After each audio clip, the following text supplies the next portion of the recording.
రెడ్డి గారు ఇచ్చిన రోజే చెప్పాడు, ఇదొక బైబిల్, ఇదొక ఖురాన్, ఇదొక భగవద్గీతగా దీన్ని భావించి నేను పని చేస్తానన్నారు. అదే విధంగా పనిచేశారు. ఈరోజు ప్రతి కుటుంబంలో ఎంతమంది ఉంటే అంతమంది ఎస్సీ, ఎస్టీ, బీసీ, మైనారిటీ, ముఖ్యంగా మహిళలకి ఈరోజు సంక్షేమాన్ని, అభివృద్ధిని అందించారు. కాబట్టి అంబేద్కర్ గారి నిజమైన వారసులుగా సోషల్ జస్టిస్ అనేది చేశారు. కాబట్టి ఈరోజు గర్వంగా అంబేద్కర్ గారి మహాశిల్పాన్ని ఆయన ఆవిష్కరించారు.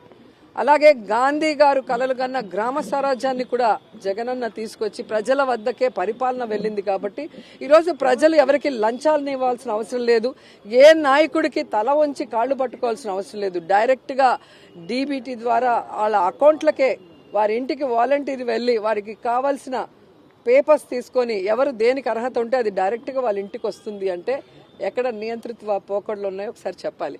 కాబట్టి వాగే నోర్లకి 2024 సమాధానం చెప్తుంది.